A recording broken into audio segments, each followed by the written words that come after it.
প্রথম প্রশ্ন, এই দেশে যত ইসলামী দল আছে সবাই নিজেকে আহলুস সুন্নাহ ওয়াল জামাত দাবি করে, অথচ এদের মধ্যে অনেকেই আছে যারা মাজার পূজা, শিরক, বিদআতের সাথে জড়িত।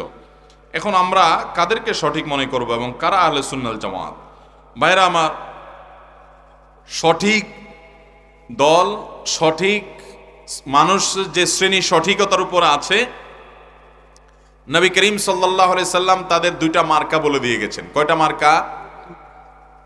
এই মার্কাগুলো যাদের মধ্যে থাকবে, যে ব্যক্তির মধ্যে থাকবে, সে যেখানে থাকুক, যে গ্রুপের হোক, যে বংশের হোক, যে দেশের হোক, যে ভাষার হোক, এবং তার সাথে আপনার চিন্তার অনেক মতপার্থক্য থাকুক, কিন্তু বেসিক ওই দুইটা বিষয় তার মধ্যে যদি থাকে, তাহলে এই লোকটা আহলুস সুন্নাহ ওয়াল জামাতের অন্তর্ভুক্ত, এই লোকটা আখিরাতে নাজাত প্রাপ্ত, এই লোকটা কিয়ামতের ময়দানে শেষ হাসি হাসবে। নবী করিম সাল্লাল্লাহু আলাইহি সাল্লাম বলেছেন, ইহুদিরা ৭২ দলে বিভক্ত হয়েছে, আর আমার উম্মত হবে ৭৩ দলে বিভক্ত।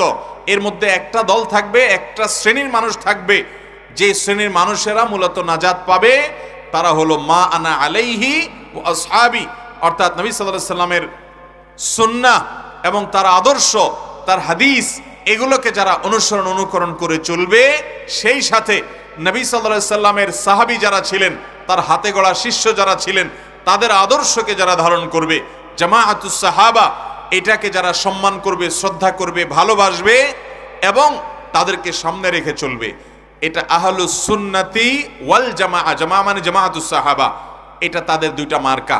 এই মার্কা যাদেরকে আছে, আপনি তাদেরকে সঠিক মনে করবেন। কেউ নিজেকে সঠিক মনে দাবি করলেই তো হবে না।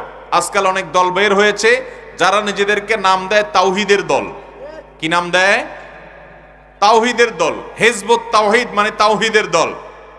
কিন্তু আপনি যদি জিজ্ঞাসা করেন তাওহীদ শব্দটা শুদ্ধ উচ্চারণে একটু বলেন, আরবিতে তাওহীদ, এ হা যথাস্থান থেকে উচ্চারণ সঠিকভাবে তাদের শতকরা কয়জন করতে পারবে, এটা নিয়ে আমার যথেষ্ট যৌক্তিক সন্দেহ আছে। আপনি নিজেও চেক করে দেখতে পারেন। অথচ দাবিতে এরকম অনেক চটকদার দাবিওয়ালা মানুষ এখন দুনিয়াতে বের হয়েছে। অতএব ভাইরা আমার, দাবির কাজ না, এটা কাজের কাজ। যেই মুসলমান সুন্নাহকে অনুসরণ করে, সে নবী করিম সাল্লাল্লাহু আলাইহি সাল্লামের সুন্নাহর আলোকে নিজের জীবনকে সাজাবে, প্রতিটা কাজ করবে। নাম দিচ্ছেন তাওহীদের দল, সুন্নতের নামগন্ধ আপনার আশেপাশে নাই। নাম দিচ্ছেন আপনি আহলুস সুন্নাহ, অথচ আপনি বিদআত ছাড়া কোনো কিছু আপনার মধ্যে নাই। তাহলে এটা কোনো আহলুস সুন্নাহ জামাত হতে পারে? কাজ দেখে কাজ, নাম দেখে কাজ নয়।